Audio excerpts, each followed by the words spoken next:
बिस्मिल्लाहिर्रहमानिर्रहीम। अस्सलाम वालेकुम नादरीन, आप यूट्यूब चैनल देख रहे हैं। मैं इमरान खान हूँ। पाकिस्तान ने अपना 7-8 दिहाइयों पुराना मौक़िफ़ तब्दील कर दिया है और ये मौक़िफ़ इसराइल और फ़लस्तीन के बारे में है। इसके पीछे डोनाल्ड ट्रंप की ताकत है और डोनाल्ड ट्रंप से पाकिस्तान के अपने ताल्लुकात बढ़ाने की जो ख्वाहिश है वो इसके पीछे कार फरमा है। पाकिस्तान के हुक्मरानों ने बड़ी कोशिश की कि डोनाल्ड ट्रंप से अमरीकी हुकूमत के साथ उनके बेहतरीन ताल्लुकात रहें। पिछले साल जब अमेरिका में इलेक्शन हुआ तो तब पाकिस्तान की हुकूमत के लिए परेशानी थी कि डोनाल्ड ट्रंप अपने वोटर्स के साथ, खास तौर पे अपने मुसलमान और पाकिस्तानी वोटर्स के साथ ये वादा करके आया था कि वो पाकिस्तान तहरीके इंसाफ के ऊपर जो जुल्म और जबर पाकिस्तान में हो रहा है इसको रोकेगा।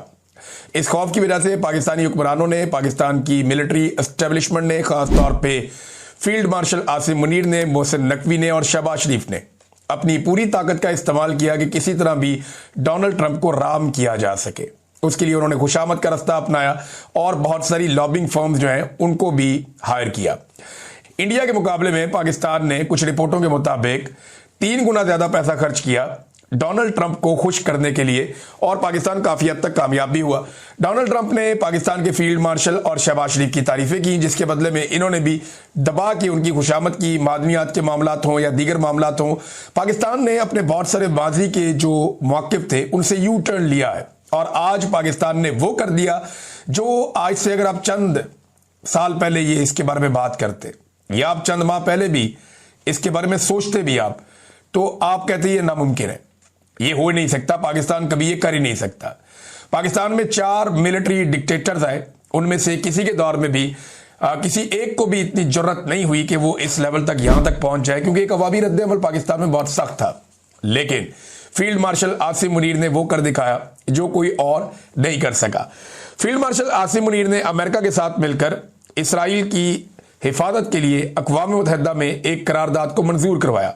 इस करारदाद के खिलाफ कौन कौन था और हक में कौन कौन था, यह है अब की सबसे बड़ी स्टोरी। चीन ने, रशिया ने और हमास ने इससे इख्तलाफ किया। ये डोनाल्ड ट्रंप के 20 नकात है जिसके ऊपर यह करारदाद है। अक़वाम मुत्तहिदा से इसको मंजूर करवा लिया गया है। पाकिस्तान ने इसके हक में वोट डाला है। दीगर वो ममालिक जो डोनाल्ड ट्रंप के हमायती हैं उन्होंने भी इसके हक में वोट डाला है, खास तौर पे मुसलमान मुल्कों ने। अब एक स्टेबलाइजेशन फोर्स जाएगी और वो जाकर गजा के अंदर अपनी ड्यूटी करेगी। मैं आपको एक बात याद दिलाऊं कि एक दिन इसहाक डार साहब ने कहा था कि ये वो मुआहदा नहीं है जो हमारे साथ शेयर किया गया था, या जो बात हमारे साथ हुई थी अमेरिका की, या जिन चीजों पर हमने इत्तफाक किया था, या जो मुआहदा हमारे साथ शेयर किया गया था, ये वो मुआहदा नहीं है जो आज छुपवाया जा रहा है। उस वक्त इसहाक डार साहब भाग गए थे, पीछे हट गए थे। लेकिन फिर उसके बाद हमने देखा कि जिस तरीके से तहरीके लब्बैक का कत्लेआम हुआ और उस कत्लेआम के बाद जैसे खौफ पाकिस्तान में फैलाया गया, उस खौफ के बाद ऐसा लगता है कि पाकिस्तान में कोई भी मौजूदा मिलिट्री एस्टेब्लिशमेंट के खिलाफ, इसराइल के खिलाफ या फलस्तीन के हक में खड़ा नहीं हो पाएगा, इनके मौक़िफ़ को डिनाई नहीं कर पाएगा, इनके मुकाबले में आ नहीं पाएगा। ये हुकूमत को इस बात का आइडिया है और उन्होंने अपने आलमी सहूलतकारों को खुश करने के लिए यह बताया भी कि अगर पाकिस्तान में खून भी बहाना पड़ा तो कोई मसला नहीं है, आप इजी हो जाए, क्योंकि उसको इसके साथ लोग जोड़कर देखते हैं। अब आ जाए कि ये जो करारदाद पास हुई है इसमें क्या किया जाएगा।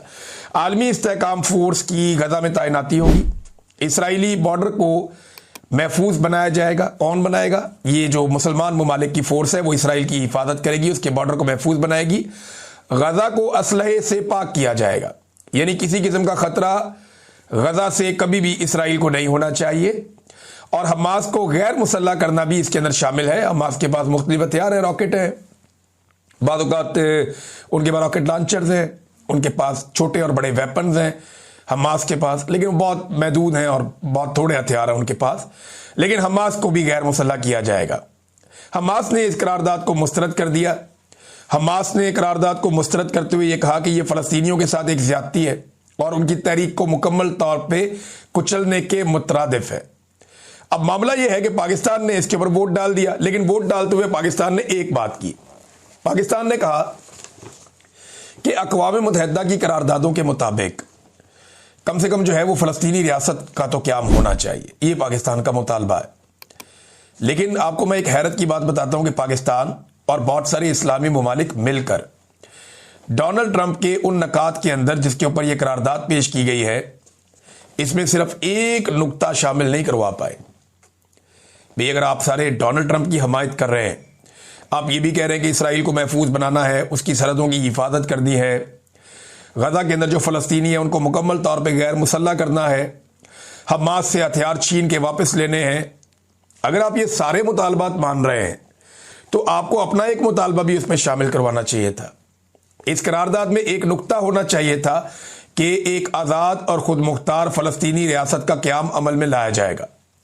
सारे मुसलमान मिलकर एक नुक्ता शामिल नहीं करवा पाए और डोनाल्ड ट्रंप के नुकात के ऊपर सब ने मिलकर दस्तखत कर दिए, यानी हाथ खड़े कर दिए, जनाब हम आपके साथ हैं, और पाकिस्तान ने भी इसके हक में वोट डाल दिया। चीन ने समझा ये गलत कदम है, रूस ने भी ये समझा गलत कदम है। अच्छा, ऐसा अक़वाम मुत्तहिदा में होता नहीं है।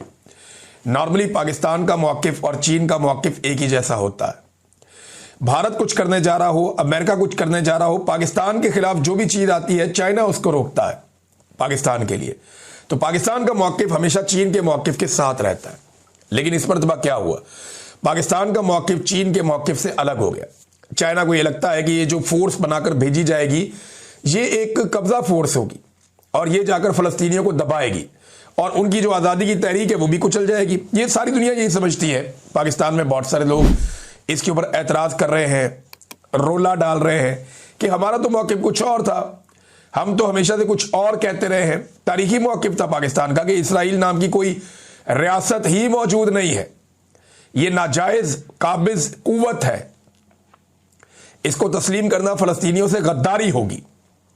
पाकिस्तान के पासपोर्ट पर दर्ज है कि ये इसराइल के सिवा तमाम ममालिक के लिए करामत है। आज इसराइल और पाकिस्तान चंद चीज़ों पे एक साथ हैं, इकट्ठे हैं। इनके बैकडोर चैनल राब्ते भी चलते रहते हैं। हाल ही में कुछ मुलाकातें भी हुई हैं तो चलती रहती हैं। उर्दन के सरबराह जो इसराइल के एक बड़े ज़बरदस्त हमायती हैं, जब ईरान की और इसराइल की लड़ाई चल रही थी तो ईरानी हमलों को रोकने में जो उर्दन के हुक्मरान हैं उन्होंने बड़ा अच्छा किरदार अदा किया था। तो पाकिस्तान की उनके साथ बड़ी ज़बरदस्त कुर्बतें पैदा हुई हैं। फिर डोनाल्ड ट्रंप ने इसराइल को और पाकिस्तान को एक मुट्ठी कर दिया है, यानी इसराइल भी कहता है कि डोनाल्ड ट्रंप को नोबेल पीस प्राइज़ दिया जाए, पाकिस्तान भी कहता है कि दिया जाए। इसराइल को फिक्र है कि गजा के अंदर कोई भी मुसल्लह शख्स नहीं होना चाहिए जिससे इसराइलियों को खतरा हो, और पाकिस्तान भी उस फिक्र का हामी है। आज पाकिस्तान ने हाथ खड़ा करके ये कहा कि बिल्कुल हम साथ खड़े हैं इस मामले में, गजा के अंदर स्टेबलाइजेशन फोर्स रहेगी। अच्छा, आपको मंजन ये बेचेंगे बार बार कि हम मुसलमानों की हिफाजत के लिए जा रहे हैं। ये आप किस तरह की हिफाजत करने जा रहे हैं जिसमें आप उनको गैर मुसल्लह कर रहे हैं? अगले वीलॉग में आपको बताऊंगा। अब तक के लिए इतनी, अपना ख्याल रखिएगा, अपने चैनल का भी। अल्लाह हाफ़िज़।